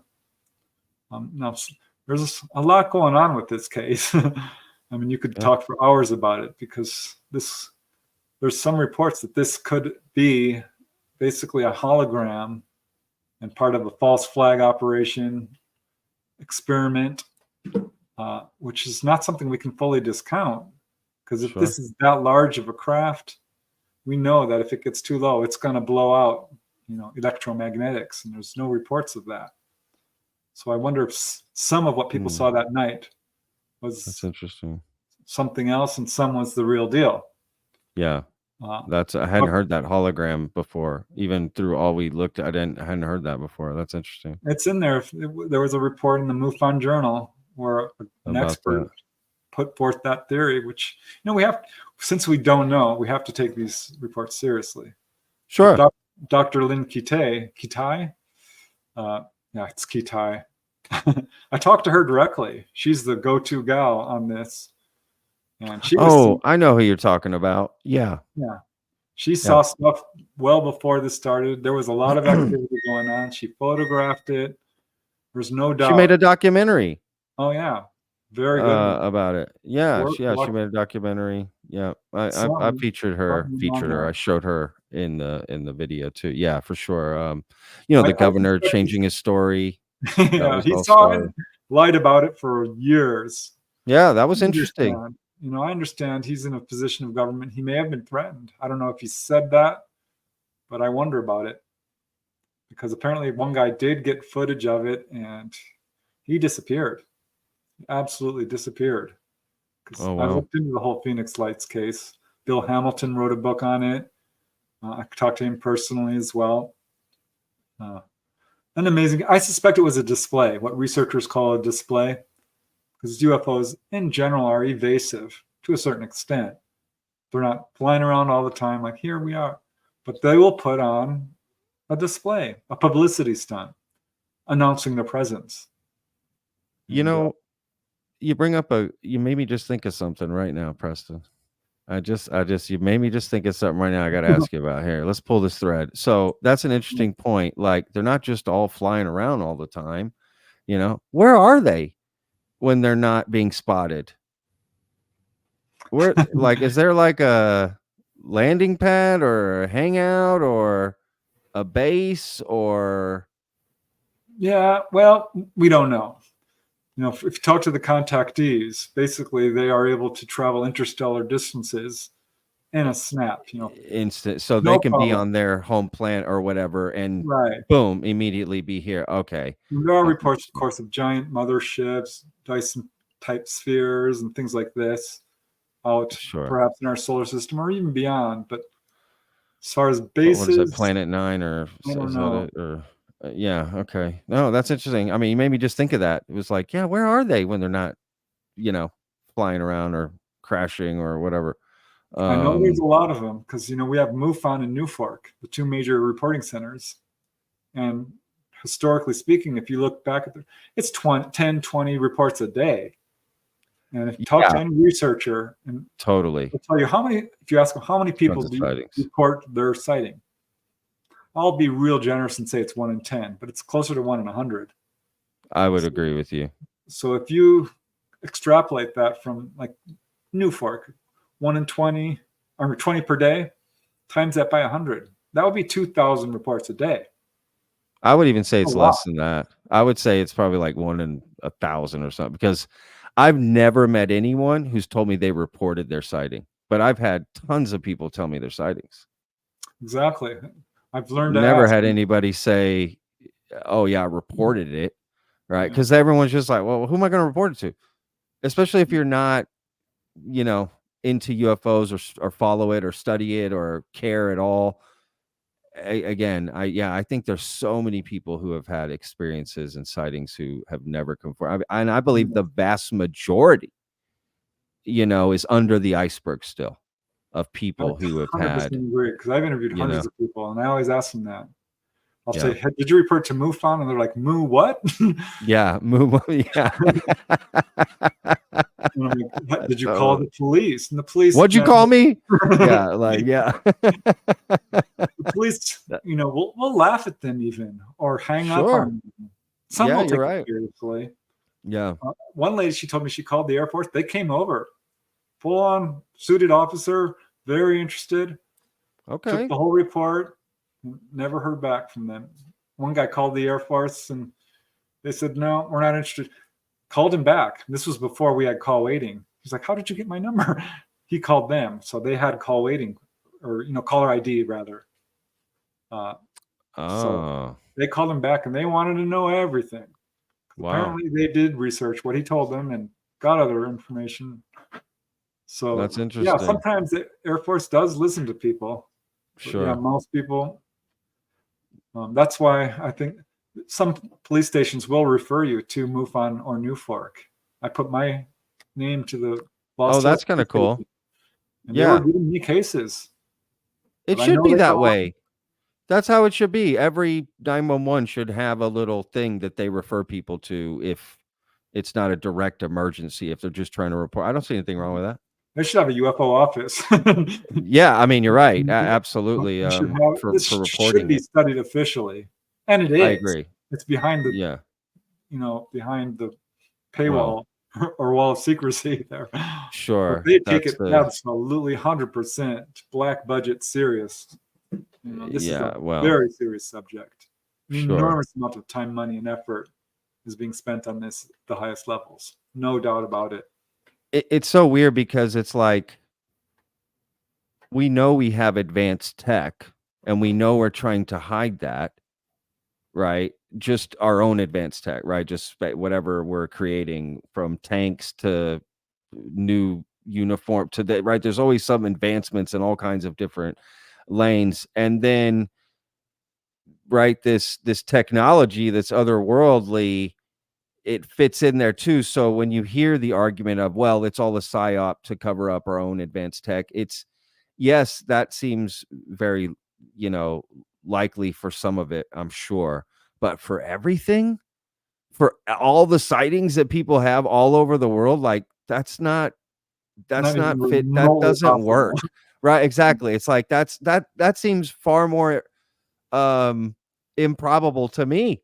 That scenario that it's responsible for all of these sightings and all of the, because sometimes people have orb sightings, right? A lot of people have orbs sightings and experiences. That's what I want to get into next year is, what experiences, you have. I didn't ask that at the beginning and I wanted to. So yeah, let's jump into that. So you've seen orbs. Oh yeah. But just backtracking a little bit, in terms of, is this government? No, it's not. Maybe 10, 20, 30%. I've learned early on, some of the stuff flying around is definitely ours, especially these days. Definitely. Sure. But when 100%. these craft come down and land, and you've got little guys coming out, and people are being pulled on board and examined, and healed, and no, this is ET, hands down, no doubt. And when I first got in this field, I'm like, gosh, you saw a UFO? Tell me about it. I knew all these people who were having experiences. I was jealous. I was mad. I was envious. I was upset. Like, I need to see this. It's one thing to read about it. It's awesome. Even better to talk to a first-hand witness, especially someone you love and trust. No. Sure. I'm like, wow, you're getting, so I started circling around, trying to get closer and closer. I'd be talking to people. They're like, oh, yeah, I was over my house last night. I'm like, I'm coming over. Can I sleep in your backyard? I did this. Yeah. Because sometimes sightings will often actually occur over a period of 2 or 3 days, or what have you. One sighting is often not an isolated event. Oh, interesting. So I was trying so hard to see one. And I was seeing anomalous lights. I'd be driving. Once I was, during this wave of sightings in Topanga Canyon, I'm driving through the canyon, which is an isolated area. And I saw this brilliant light in the sky. Now, I've seen this before, and it's often a plane coming right at you, a jet. And you can't see the landing lights because the landing light is so brilliant. And then it turns, and of course, you see that it's a plane. So I'm watching this thing, and it just blinked out, gone. And it was there for 10, 20, 30 seconds. I should have stopped my car. I did not, because I was thinking it was a plane. And that sort of thing happened a number of times. Oh, wow. But it's ambiguous. I'm like, that's nice. Thank you. Not good enough. Yeah. But for me, the real big break in terms of my own experiences occurred in 1992, which turned out to be a huge year for me. I had like 4 or 5 sightings. And it began on July 5th, Sunday. I'm at my brother Mark's house, his wife Christy. They've both had experiences. Stayed up late. So I'm okay, I got to work tomorrow. I'm leaving. This is in Woodland Hills. I lived in Canoga Park at the time. We're neighboring cities right outside of LA. So I leave their house, and I'm 3 minutes down the road, tiny little street called Golondrina. Coming around a hairpin corner, when I saw what I first thought was a bird swooping towards my car, discarded that immediately because it's glowing and it's round. I'm thinking, okay, fireworks. It's July 5th, right? But this darn thing came swooping down from like 300 feet to my upper right in a parabola and stopped in front of my windshield. I'm thinking, okay, is that a reflection? No, obviously not, because I can see this thing, and it's right over the hood of my car. I mean, it's that close, and it's looking at me. And it's an orb about the size of a tennis ball, slightly smaller, yellow, white, soft yellow, white, hard edged, and kind of just bobbing there. And then this darn thing goes back and forth in front of my windshield 2 or 3 times, stops again right in front of me. I'm holding on to my steering wheel for, like, oh my God, the car has stopped. I was going around this corner at maybe 3 miles an hour. It's a hairpin corner that's real steep. So I'm stopped in the middle of the road, and it's almost midnight, right? And this thing scoots forward, dips down, almost scrapes the asphalt, the road, goes straight up. Last thing I remember is peering up through the canopy of trees and watching it go straight up. And I kind of don't remember it after that. In fact, I forgot it. Forgot the whole darn thing. It was wiped from my mind. And kind of 3, 4, I don't know, later that year, I remembered. I'm like, wait a second, that happened, and I'm sticking to it because I was there. I saw this happen. And I've talked to enough people at that point who said, oh, a UFO landed in front of us on the road, and we all forgot about it. We had missing time, and I don't remember driving home. I don't remember going to bed that night. I don't remember waking up the next morning thinking about this. So I pretty much come to the conclusion I had missing time. Wow. Because I did start dreaming about being on board at that point. Sure. That later, a few months later, we went on a family vacation. I had another sighting with, ironically, Mark and Christy again, my brother and sister-in-law, at Crater Lake National Park, where this light appeared over our campsite, and we had a flashlight, and we blinked it, and it blinked back. We blinked it twice, and it blinked back twice. So this wasn't a satellite. This wasn't a balloon or anything. It was communicating with us. I mean, there's no doubt in my mind. And it was. And y'all all three saw this, both events. Oh, wow. Whole family was there. You know, there must have been 10 or 12 of us, and they were all asleep. We stayed up late, hoping like maybe we'll something, and we did. Yeah. Wow. Yeah, and I ended up. What'd you think when it was communicating back? Oh, are you kidding? I was jumping up and down like, oh, look at that. Wow. It knows we're here. You know, this is crazy. No one's going to believe this. This, you know, it was kind of like a star-like light, but 3-4 times the size of a star. And you had the impression it's pretty low. I mean, well above the treetops, but maybe 1,000 feet. Hard to say. It was a different kind of light too. Hard to describe that, but just not, you know, the light looked different, more coherent or solid, kind of, I guess. What I was just thinking, what if there was another guy like just down the road who was also flashing, and the UFO is actually flashing at them, and you guys thought, oh, he's flashing at us, but the UFO is looking down, doesn't see y'all's. That was funny. Like I wonder, like from the UFO's perspective, how did they just see? They see a flashlight flashing. Like, can they see that? You think? I don't know. I just find that interesting. Like, yeah, I think it's almost a little ridiculous when you think about it, like using a flashlight to call down a craft. But yeah, I think ultimately what it comes down to is it's more of a consciousness telepathic thing. We were out there looking for it. We were calling out to them. I see. And if you look into the whole CE5 type of encounter, human initiated. Sure. There's quite that's a part lot of it. Yeah. Yeah, so I think sure. Intention, right? Is that, or maybe I'm using that word incorrectly here, but I think I've heard it put that way. Yeah, I ended up joining CSETI shortly after that, you know, which was headed by Stephen Greer. Yeah. Controversial as he is, he, I think, is a legit contactee. I've been in his presence when UFOs showed up. We had sightings. We sure enough did. Like out in a field where he goes and that sort of thing? Yeah.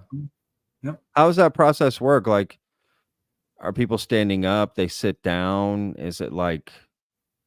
Yeah, well, does it take a long time, or? Yeah, well, it can. I did it for about 5 years with the LA group. I was a core member because I'm all gung-ho with this. But we had about 10 people who were really into this, and other people who were not so much. But we went out there the first night. Someone's like, what's that? I mean, we had literally walked up to this field and hadn't sat down, hadn't flashed our lights, hadn't meditated. Yeah. There was 30 of us at least. And someone shouts, what's that? We all look up, and there's this huge light. And now it is way up there. I'm going to guess 20,000 feet. I don't know. But it was big as a half moon, apparent size of a half moon. Yeah. And, right at the zenith, very oddly shaped blob of light moved a few degrees across the sky and winked out. But I know enough about astronomy to say it wasn't a satellite or a comet or a shooting star or any of the conventional explanations. And that was the first night we went out. Second night, we had weird strobes of light coming down on our group. So I was hooked. And we would go out once every couple of months. And we'd wait there all through the night, and nothing would happen, more often than not. But every now and then, lights would show up, usually anomalous lights. One time, one showed up, and we're communicating back and forth with our flashlights. It was crazy. But the problem was it was on top of this mountain a few miles away. I'm thinking, well, this is someone with a flashlight. Yeah. Because I'm ironically, finding out all this was real, coming from a skeptical angle, I became even more skeptical. I'd been lied to. I'm like, everyone's lying to me. I can't trust anybody. Nothing I thought was true is true. So I was very skeptical. But these were real bright lights. And finally, I'm thinking this could be a person. And this darn light turned blood red. And it must have, it was huge. There's no way a person could do that, even with a little, you'd have to have a searchlight with red big gel. Yeah. And Oh, this was, wow. I know this area. This was Rocky Peak in or Chatsworth, Simi Valley area. And it's very isolated. There's a fire break that leads up to it, but it's basically brush walking up to the top of this peak. There's no trail. So that was interesting to say the least. And one of our best sightings with that little group that we formed. Yeah, absolutely. A couple of our mods here for Vetted, shout out to Ali and Justin. They participate in CE5, and I believe they do like a weekly hangout, dealing with that. So absolutely. I've personally always been like, I just don't want to invite anything I'm not entirely sure of what the outcome is going to be. If it's something so mysterious or out there, like, you deal with contactees, like, do any of them wish, like, if they had a button they could hit it and have the experience again? Like, do they all regret it, or does that make sense what I'm saying? Like, you wish they could invite it back or it happen again, or is it a Yeah. mix, I guess? Well, it's a bit of a mixed bag in the beginning, certainly, because, like you Sure. said, dealing with the unknown can be very traumatizing for people. Yeah. To have a gray up here in your bedroom can absolutely scare the daylights out of a person. And then you find yourself on board and you're being physically examined, and these aren't humans you're dealing with. I'd be traumatized forever. I literally would be traumatized I don't know. forever. Because I still think about a bad meal I had at a Chinese restaurant 15 years ago. Like, I don't know. That just most of the sounds contactees, I can say, don't regret it. They're happy they've had this experience. Not everyone. I'm going to say sure. well over 90%. Oh, Yes. wow. In That's the more than I beginning, thought you would say, to be honest. it surprised For me. sure. I have to tell you, because Yeah. I came into this field thinking, oh gosh, people are being kidnapped against their will. They're being experimented on. This is not good news.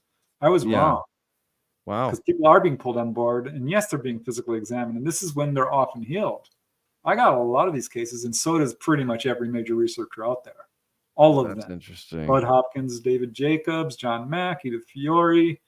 They all have them. Barbara Lamb, you name it. Yvonne Smith. So that's not getting very much attention, and it should. That's why I wrote that book. And if you look at the Sure. onboard experience in its details, because there's so much fear surrounding the subject, and it's honestly Yeah. not one. Yes, it can be very scary, and I get it. And people will have PTSD and nightmares and sleep with the lights on, and freak out when it starts, when they become aware of it. But then they're pulled on board again, and the ETs are, they always say, have no fear. Welcome back. No, Well, yeah. And if you can That's just get interesting. over that fear, you probably won't have missing time. And they will give you a tour of the craft. I hear this That's over and over interesting. and over. They'll take you to the engine Okay. room. They'll show you how it works. They'll take you Really? to the helm, the control room. They'll put you in the pilot's seat. No kidding. Let you Wow. even fly it. I've got many reports of this. They will take you to what we would call an observation deck, turn the wall transparent, and show you a star field. Like, look, isn't this amazing? Wow. Show you the Earth down below, show you the moon, Saturn. That comes up in a number of cases. They will Wow. give you all kinds of messages. If you ask a question, they will answer it. And their Interesting. number one message is warnings against nuclear proliferation. Following that, it's warnings about this destruction of the environment, pollution, war and aggression, greed and corruption. They're very interested in waking people up to our own psychic abilities. Honestly, one of their main goals is just to let people know they're there.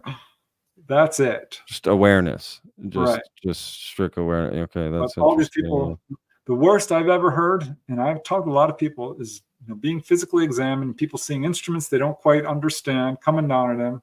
Some Yeah. will briefly report pain, but you can touch a person and cause them pain if they're in a full panic. Literally, Yeah. If you're in a panic, talk to a nurse. absolutely, for sure. You're That is hurting true. me. I just touched you. Yeah. No, that's true. So fear distorts perception, and that's a big problem in this field. And all the But I think it's a little warranted to some extent, just because, I mean, again, if you're asking me, the idea of going on, on board, I don't care how nice the beings are, that still sounds terrifying. I don't know. I don't know. I guess I don't know if I'd invite it. Maybe I'd have to just go, and then I'd be like, "Oh, okay. Yeah, Oh, you let me fly the plane?" They're like, "Give it a spin." I'm like, "Okay, sweet. You know what? This ain't so bad, guys. This ain't so bad." I mean, that would be cool. I'm not, that sounds fascinating. That aspect to it. Look, Yeah. and there would clearly be good stories and some bad. Everything can't be perfect, and I would assume these beings make mistakes as well, and maybe, you know, I wonder, is it the same beings taking everyone, or how many beings are there performing these things? You know what I mean? Like, does it make sense? Like, I don't know. Like, it's one team sent here from home planet, or Well, occasionally you do get crossovers where, like, wow, well, it looks like this person is dealing with the same being. Well, Betty Andreasen was dealing with a being who called himself Quasga. There was a okay, lady that's in interesting. Indiana, Barbara Shute, I think was her name. And the being told her his name was Quasga. Almost the same. She drew him pretty much the same. Could be the Wow. same guy. We don't know for sure. Wow. That's That's pretty pretty rare. interesting. That's interesting for sure. Yeah. But mostly, we don't have enough information to say, like, this is the same team coming down. I Sure. think, because people are taking on board. They see grays, but it's not unusual to see humans and grays. Travis Walton is a good example. Yeah, what do you think about Travis Walton's story? Because he's terrified of what happened. I mean, he attacked them, right? Famously in his story, right? When they had taken him. So yeah, I'm curious what you think Yeah, about he's a his story. perfect example of what I see, which is someone who has an experience that's initially terrifying. He now thinks they actually saved his life. He's glad for the experience. Oh, that's a good point. He's somehow, sometimes regrets coming forward because he went through hell with the media and the debunkers and all of that. Sure. But no, Sure. he thinks that they did not hurt him. He walked under that craft and there was an electrical discharge. He got too close. Don't run up to a landed UFO. There's enough cases where people have gotten hurt from getting too close to a craft. And that is as far as the injuries go. And I've got over 300 documented cases of healings. And it's now close to double that. This is, wow. Again, my first book was on healings. I reissued it. So no, they're not here to hurt us. The worst I hear is the physical exam, which is a little scary. Yeah. But the vast majority of people I talk to say they were scared at the beginning, but wouldn't trade it for anything. Always look forward to it. They've learned a lot. They've had a spiritual awakening, a psychic awakening. Not always, there's always, I've got a few people I talk to who wish it never happened to them. I mean, one guy, he's ultra religious. He ended up being basically what we would call MILAB'd, military abductions. He was a Marine officer at Camp Pendleton, a true contactee, but they messed him up. He knows it. They hypnotized him. They gave him drugs, false experiences that were very terrifying. And he doesn't like them. He thinks they're demonic. He's very religious. Wow. And there's another guy in England I interviewed. He's like, just not happy. He doesn't like it. But I've talked to people who said, stay away from me, never come back. And that ends their experiences. Or that's interesting. The beings respect that in a sense. Right. If you're truthful about it, because I think sometimes people are saying, go away. But they're like, still a little bit interested. Because we ourselves compartmentalize our thinking, where part of us is like, gosh, this is interesting, I want to know more, and a part of us is horrified, which I think the ETs can be sometimes amazed by our fear reaction and a little bit befuddled by it, because they're not hurting people. It's the last thing they want to do. This is my assessment based on my research, and I would point to Barbara Lamb. I like her research, and John Mack. I think there's some real good researchers out there, and others who are very, fear-based, and do what I call cherry picking and shoe fitting. They'll pull out the really scary cases and put your book on about all these people who are absolutely terrified.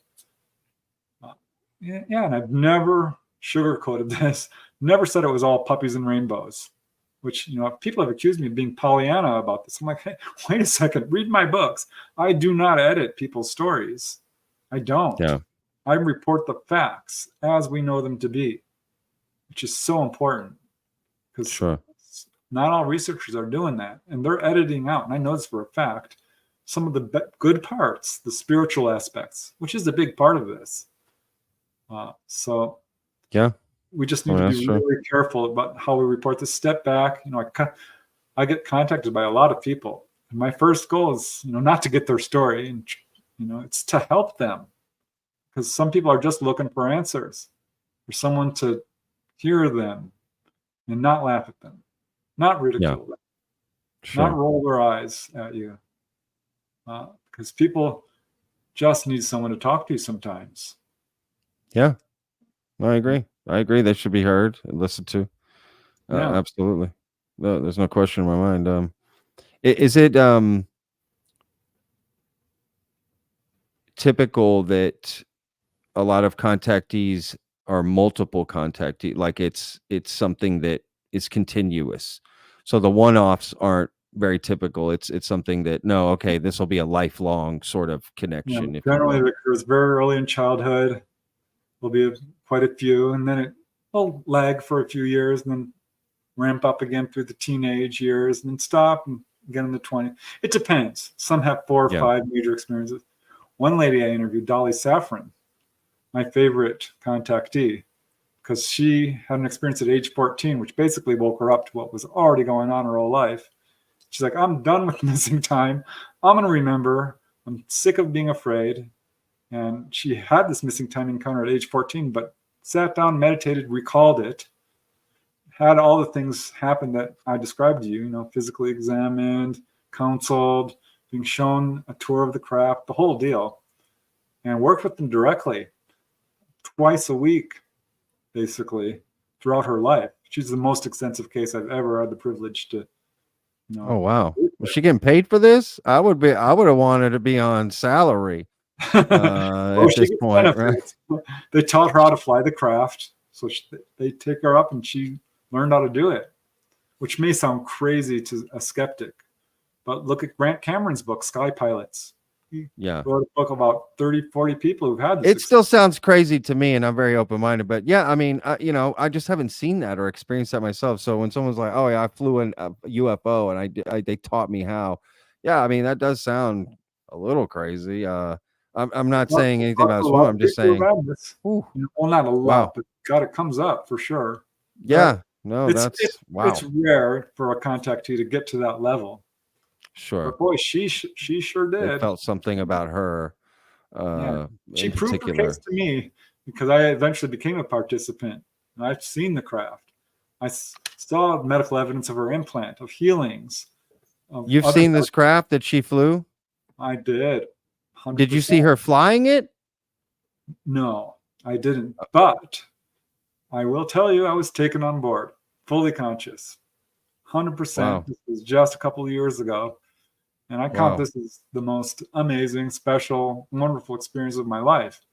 Sure. I don't think anyone would ever understand unless they've had the experience. But yeah, I was pulled on board, and they physically examined me, and I'm trying to get up. Like, I'm fine. I'm okay. I want to explore the craft. And yeah, there was a tall, non-human person there. She was half human, half not.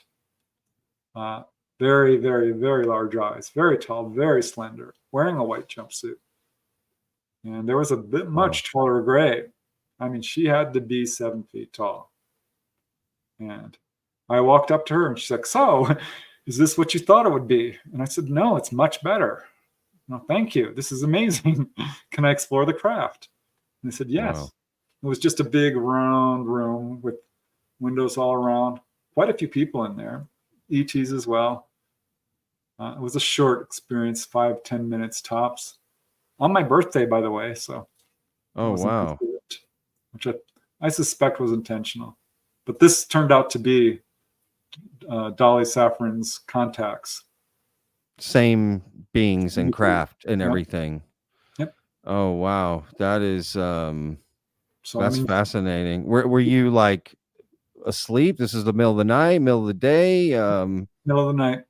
Yeah. middle of the night. Middle of the night, woke up being dragged up through space. I'm like, oh my God, this is happening. Oh my And, gosh. I suspect I'm a contactee because I started to have memories of doing this before.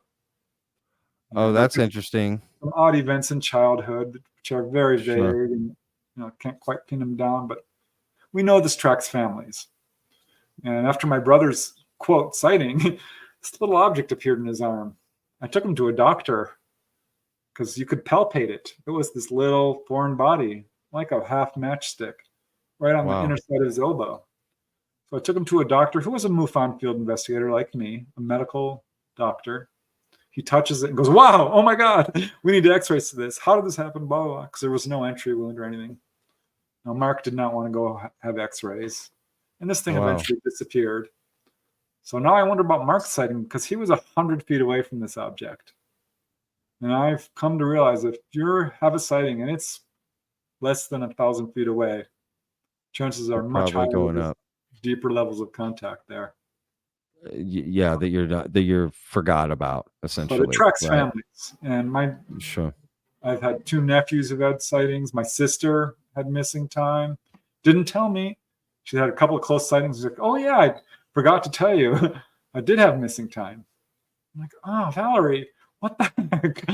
Well, that makes sense to forget about missing time, right? Yeah, I forgive her. She's a sweet girl. Yeah. That's wow. Did you remember when that same evening that you went aboard this craft, you remembered right when you got back? Like I woke up and I ran to my little notebook and I wrote it all down so I wouldn't forget a detail. So yeah, I mean, people can say, oh, it's not real all you want, but I have experiential knowledge. I know it's real. And that's an advantage that I can't share with anybody because you have to have your own experience to know. You can believe, but belief and knowledge are, maybe kissing cousins, but they're different. Knowledge is something you can't take away from someone. Experiential knowledge. Belief, of course, 100% evolves. Sure. What did you have you had an experience with them since, and did they tell you, or did you ask how the craft actually operates? That was my last experience in terms of, I think it was the last, because I've had a number of sightings throughout the years. Some really good ones too. No, I didn't ask them about the craft. I was far too excited.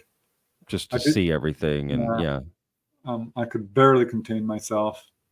I did try talking to some of the other people who were there, because there were some people lined up standing in the center in a bit of a daze, which made me curious. And I walked up to one of them, like, hi, I'm Preston, what's your name? And she's could not, was other humans, you mean? Like other earthlings, if you will? Oh, wow. Okay. Who were clearly being pulled up like you were, right? But you were there was a row of about 5 or 10 of them, closer to 10. Yeah. Different ethnicities. There was a black guy. They were mostly young people, middle-aged. I did see a Asian girl who was fully conscious, standing over the edge, looking out the window. And I walked over to talk to her, and the craft dropped down from outer. You could look down, you could see the earth. We're way the heck up there. And the craft dropped down to the surface in a second. And she went, woo! And I'm like, whoa! Because that's crazy. You don't expect that. And we're right there, and it's rocking slightly up. Feels like a boat on the inside. Slightly less gravity.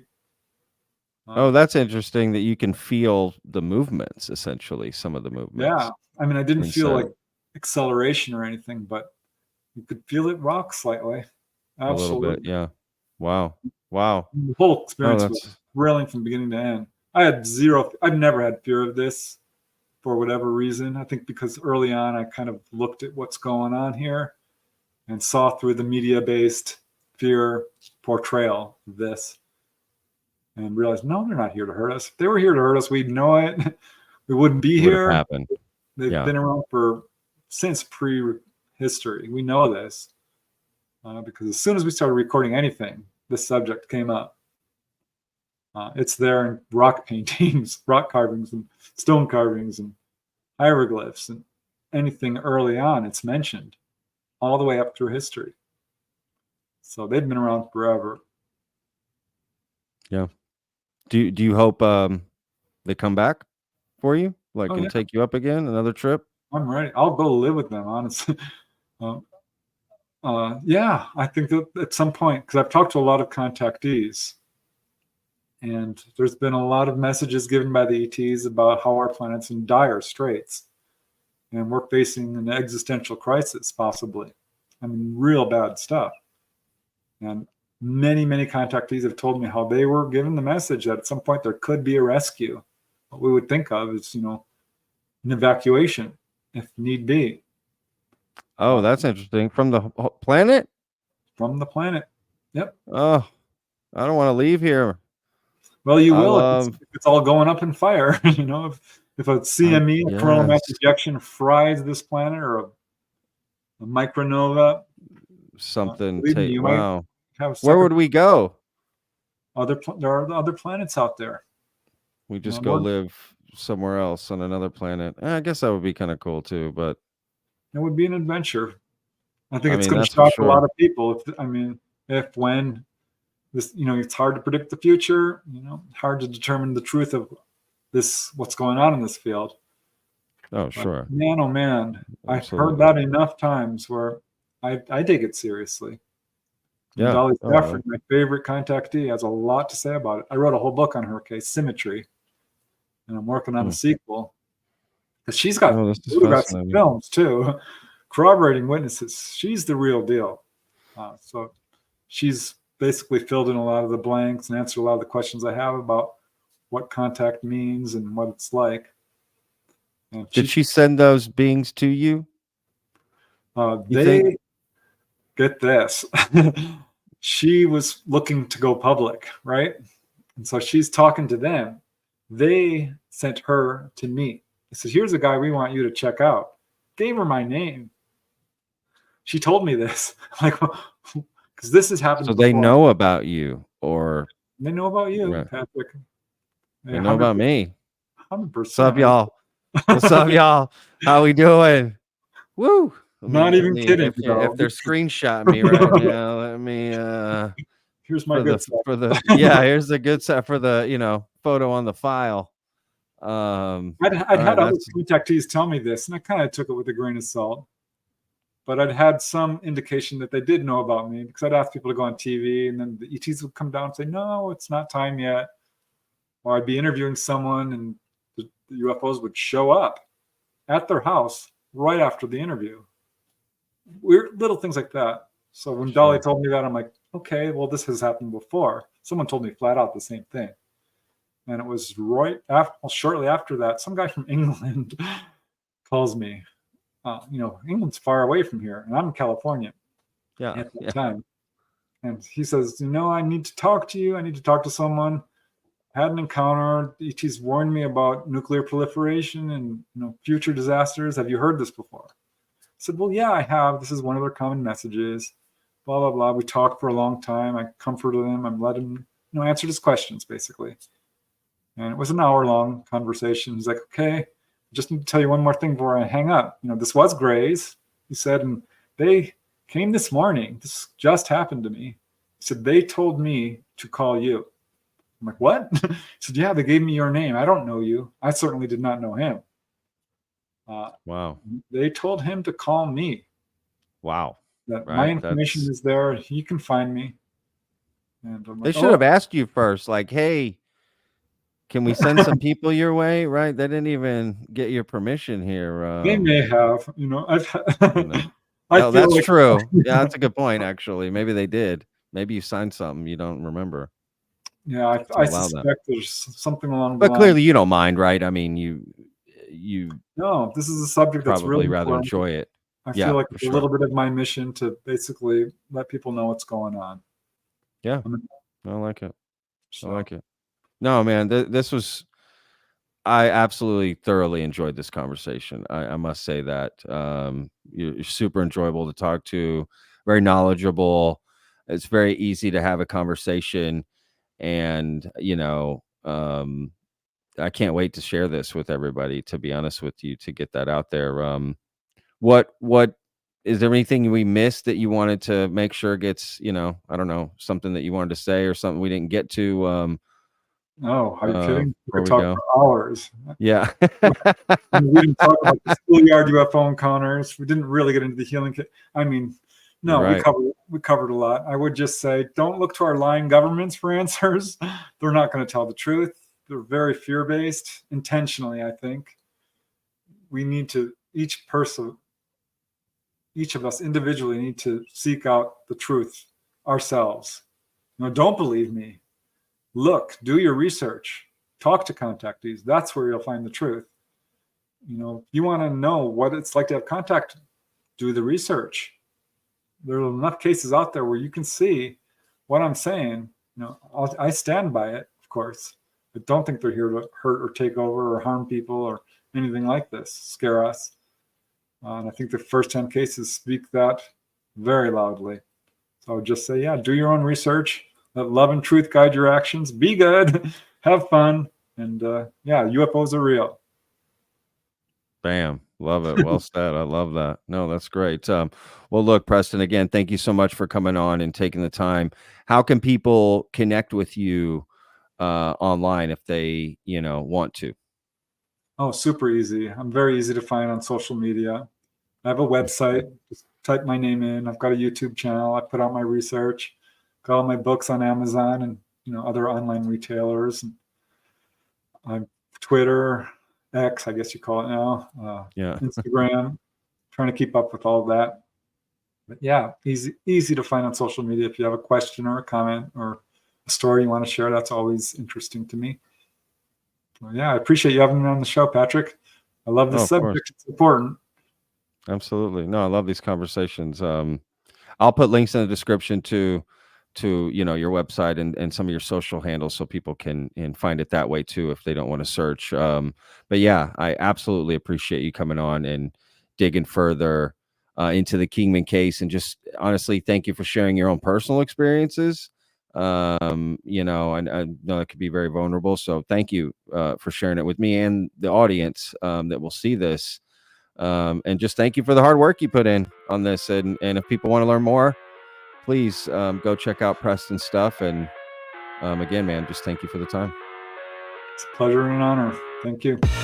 I live inside my own world of make-believe.